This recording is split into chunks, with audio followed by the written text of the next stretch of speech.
G'day comrade subscribers, hope you're all well. I thought we'd try and have another crack at this. Thanks to PCBWAY for sponsoring this video. So what we did last time was basically fiddling around with the video output. So this is like most of these computers, they've got an RF modulator output section.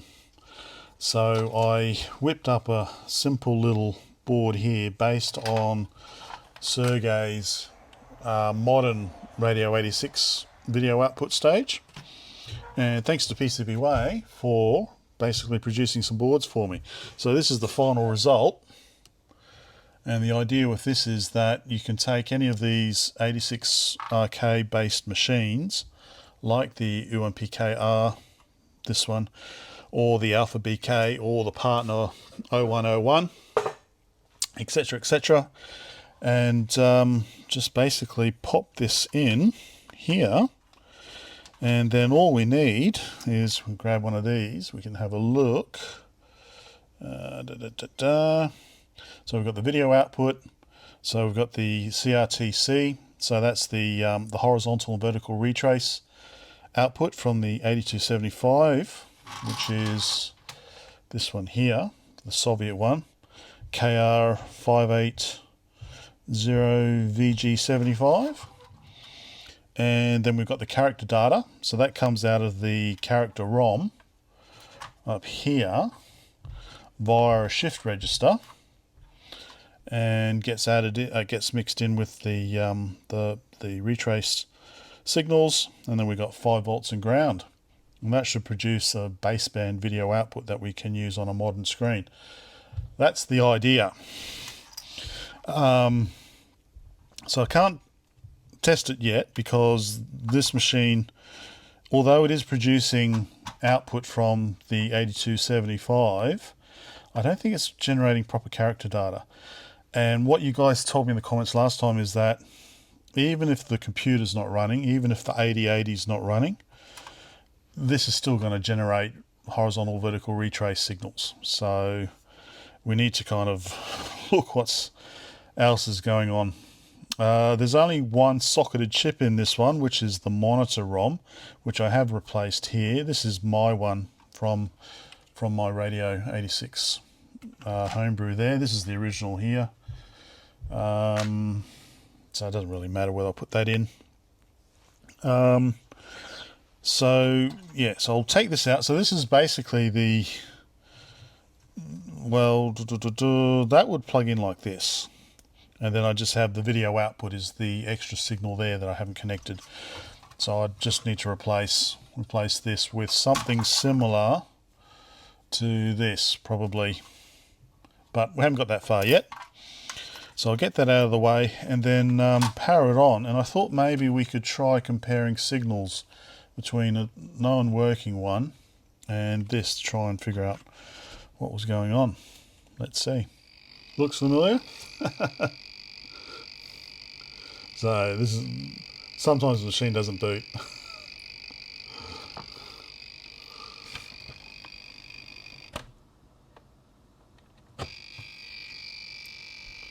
Awesome.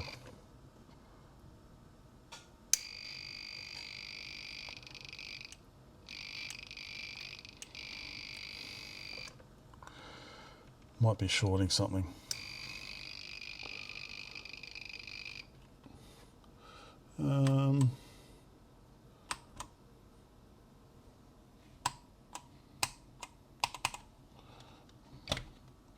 Well, that's pretty much what I was getting on the, there we go. That's pretty much what I was getting on the, on this one, on the video output. So that's interesting. Anyway, I'm just checking, comparing signals. I've got, I printed out today, this is the UMPK-R's schematic. So I printed it out today on A3. So we've got, this is the CPU there, so I'm just checking the clock and stuff in there. This is the video output stage that we've looked at before. So yeah, let's see what I can find. G'day comrade subscribers. Yes, I know, finally I'm going to try and look at this one again. I don't know how far I'll get. if you remember, it's probably been about 4 months. Not getting any video output from it. So I need to work. I want to redesign the keyboard as well, maybe. Let's see. But anyway. So yeah, the UMPK-R, so from Soviet Ukraine, based on the Radio 86RK design. So from here on out, referred to as the RK radio computer. Only one chip is socketed, which is the monitor ROM there. Actually, we can go through it quickly. I'll have the picture down here. I'll probably put the picture up on the screen as well. Thought it might be useful. So, what have we got? So we'll start from the top right. So this is the character ROM. So we've got the character ROM first. It's 2K character ROM. Then over here we've got a 8-bit shift register. So the Western equivalent's a 74198. Then we've got two programmable peripheral interfaces. So we've got one for the keyboard, and I'd say one for the external interface here. Then on the second row we've got an 8275 CRT controller. Then we've got the monitor ROM, I think is also 2K. Then we've got an 8212 8-bit I/O port, so that comes into the DMA controller coming up soon. Intel 8088. Ow, I just stabbed myself on the corner of that capacitor. Right, so Intel 8088. Then we've got a 8257 DMA controller. Then on the third row, next to the crystal, we've got the 8224 clock generator. Then we've got some additional logic, and then down on the bottom row here we've got some 32 kilobit DRAM, so 32 kilobytes in total. So that's what we've got. So where we got to last time is basically we're getting just a black screen from what I understand. Checking on the 8275, the CRT controller, we could see that the horizontal retrace and vertical retrace were being generated. But as you guys pointed out, I do actually have notes that you guys left in the comments from, I think, the last video. So apparently the 8275 will generate the horizontal and vertical retrace regardless of whether anything else is working. So it's a bit of a red herring. And you can see that there was no data being shifted in or out. There was no data being sent, character data being sent to display. So something's not working. So, oh, God knows where to start. So we could, like I said, the only thing that's socketed is the monitor ROM. So obviously I've replaced that. It doesn't make any difference. We can have a look at the, I have been fiddling with the DMA controller. So if we have a look at the schematic, so here is the schematic.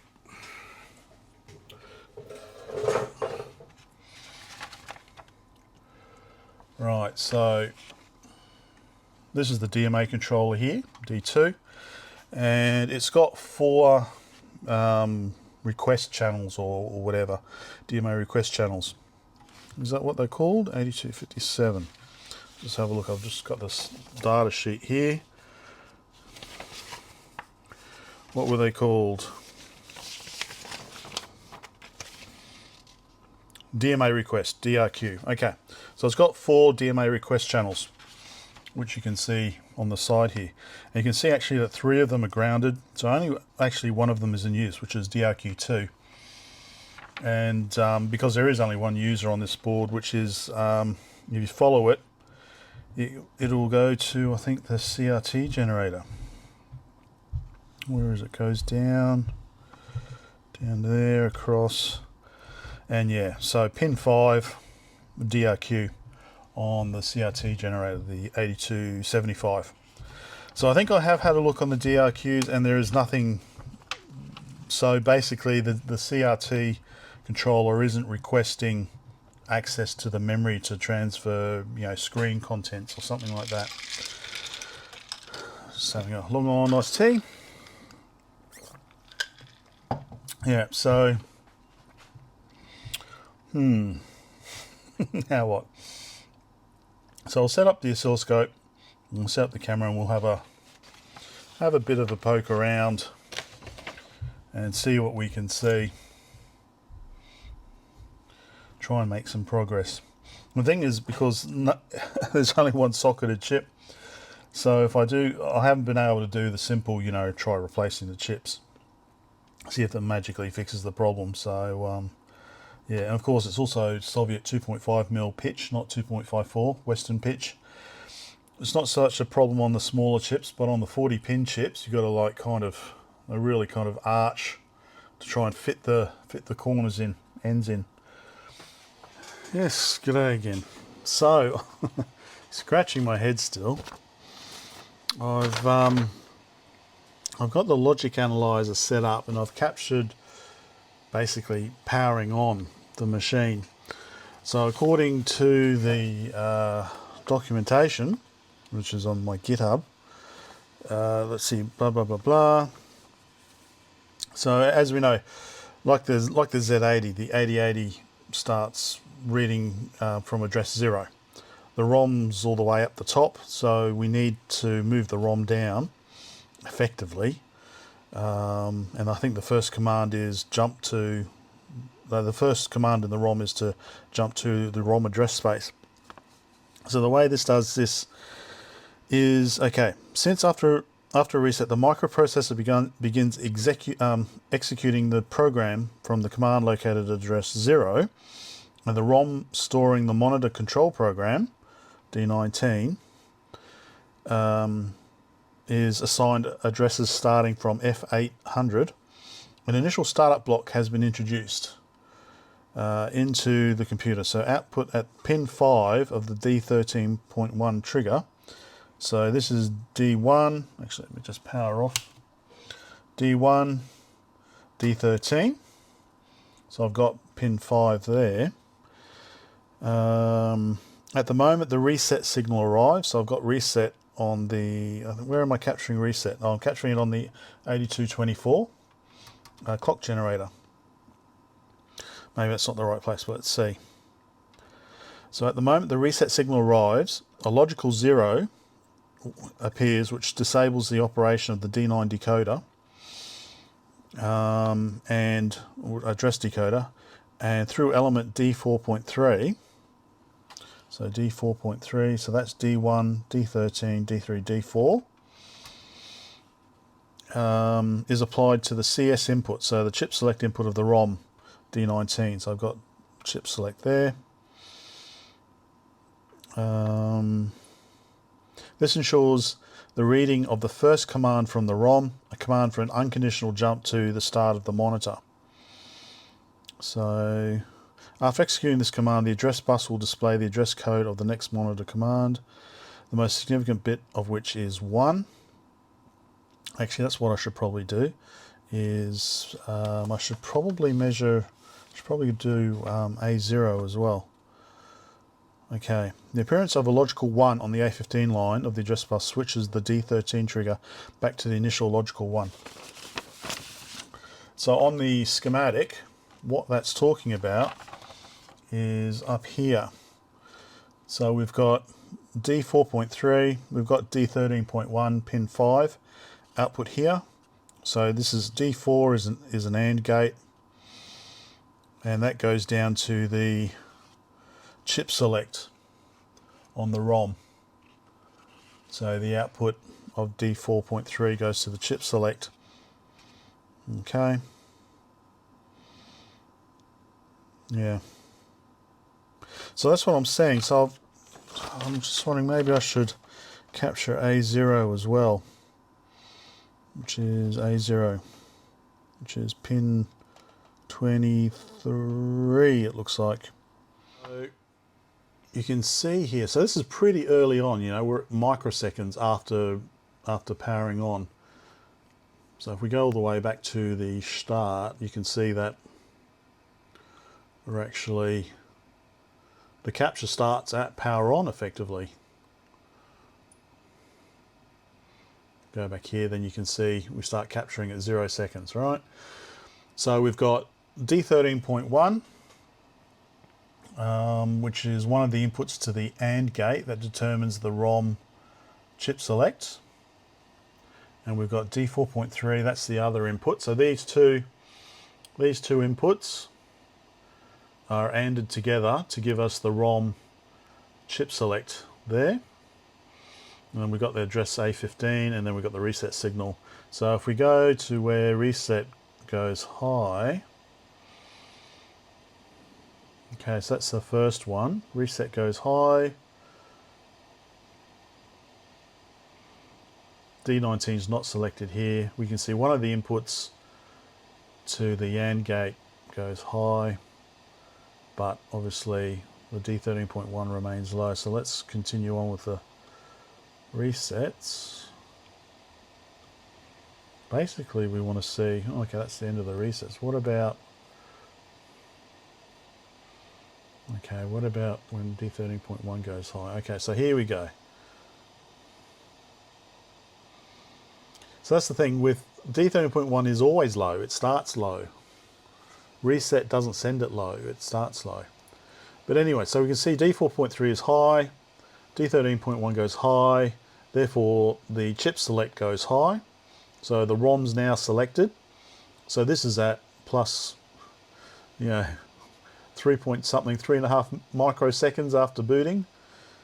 And then at A15 goes high. So here we can see the ROM chip select, and then D4.3 goes low, so the chip select goes low. But the ROM is selected. The ROM should be running. And what about?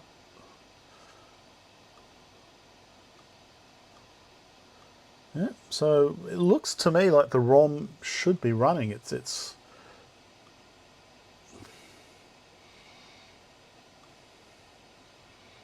I think. Let me I might add A0. Let me add A0 to the mix. Right. So what I've done now is I'm pretty sure the data bus D0 to D7, which on the 8080 should be pin 10, 9, 8, 7, 3, 4, 5, 6. So these ones here, I've got the ROM select and I've got the clock. So I've done some monitoring. Let me just start the capture here.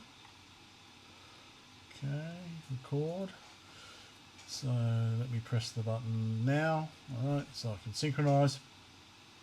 And so what's interesting is, okay, so we've got bits D0 through to D7. We've got the ROM select down here, and we've got the clock down here. And at the start, D0, D1, D3 and D6 go high, and then they remain high forever basically. You can see there's no more transition. If I go down here, you get this little next edge. So if we have a look at D2, then we can see that there's activity on D2, D4, D5, D7, whereas these other ones remain high basically. And then if we have a look at the ROM select, so the ROM select here goes high. So what we're basically expecting to see is when the ROM selected, the first command should be a jump to somewhere in F800 something where the ROM sits, and the jump is C3, but there is no C3 at all. If we have a look at the analyzer, so do a search, there is no C3 at all. And that would be because these remain high. So we've got activity here, and then I guess we're just like in a loop. Because the rest of the data bus are stuck on high. So what to do with that? Well, basically I'm just thinking one thing. Okay, obviously everything's on the bus. We've got we've got the peripheral interfaces, we've got the CRT, we've got the DMA, I assume the CRT and the DMA, and obviously the CPU and the ROMs. But we also have the DRAM, and it's 1 kilobit DRAM, so 1 DRAM per bit. Just make sure I've got the power off. So let me just stop recording there. Right, so as I was saying, so we've got everything on the data bus, but we also have the DRAMs down the bottom here, and there we go, 1 bit. So if we have a look at the RAM, so I think the way it works is let's have a look on the CPU. So D0, for example. Actually, look at D8 or D7. So I think it says 8 here. So if we go over to the DRAM, got a 3, 4, 1, 2, 6, 5, 8, which is D26. So let's have a look at D26. Now D26 is third from the right, so it'll be this one down here. So let's just, and it's what, pin 14? Pin 14. Let's just have a look. And of course we've got this bloody coding on it. 1, 2, 3. So we've got pin, I think it's 16, isn't it? So 8, 9, 10, 11, 9, 10, 11, 12, 13, 14. Okay, so that's 14 there. And say pin 20 is 5 volts. So there's no constant, well, 400 ohms, which is kind of what we'd expect. So that's okay.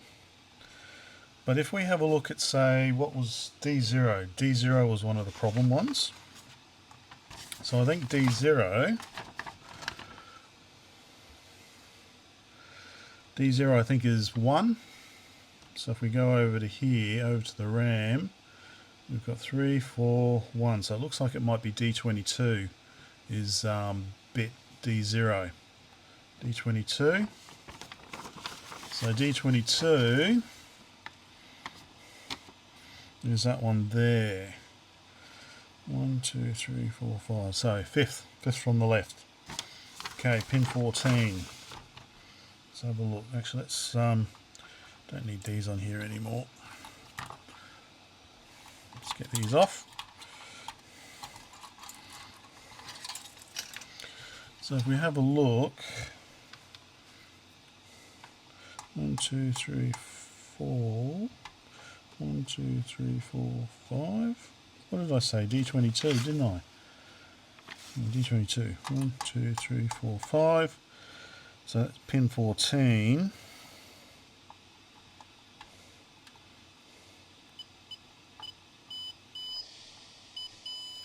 There's only what, about 24 ohms of impedance between it and 5 volts. So I wonder if the issue is some of the DRAM. So what do I say? D0, D1. Let me just figure out. So it looks like perhaps half the RAM is faulty. D21, D22, D23, D25. Those 4 on a block. That should correspond to those bits that are stuck high. I don't know. I'm gonna have to try and find where my RAM is now. I do actually have. Do I have D1s? I might have D5s. I'm not sure. I did actually get some Soviet 64 kilobit DRAM, new old stock, but I don't know where it is. 16, 15. So what did I say? So D20 should be okay. 16, 15, 14. I really pushed through that lacquer coating they put on here. So that looks okay.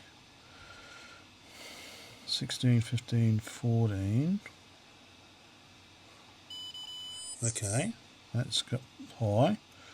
16, 15, 14. Okay. 16, 15, 14. Okay. Yep. And what did I say? D20, 21, 22, 23, and 25. 25, yep. So they're all pinging, they're all pulled high for some reason. Okay, that one's okay. 16, 15, 14. That one seems to be okay. And this last one down here. Yeah, okay. So, what do you reckon? Do you think that could be it? These four here are kind of, well, there's only about 25 ohms between the data and VCC, 5 volts. Could they be faulty? Could that be the problem? Alright, so it looks like I'm going to have to do some desoldering. Let me unplug the power. Unplug the power. So it should be okay. Shouldn't be too difficult, but I've just got to... I can either put in Western DRAM or I can put in Soviet DRAM. I'll put in Western DRAM, but I've got to find it first. Anyway, so I just thought I'd let you guys know that I haven't forgotten about this machine. I haven't forgotten about any of these machines actually. It just depends on how difficult I think they're going to be to fix. But I don't know. What do you reckon? Am I making progress? Could it be these 4 DRAM? Does that make sense? My thinking? Let me know. I think that'll be it for this. I think this has dragged on long enough.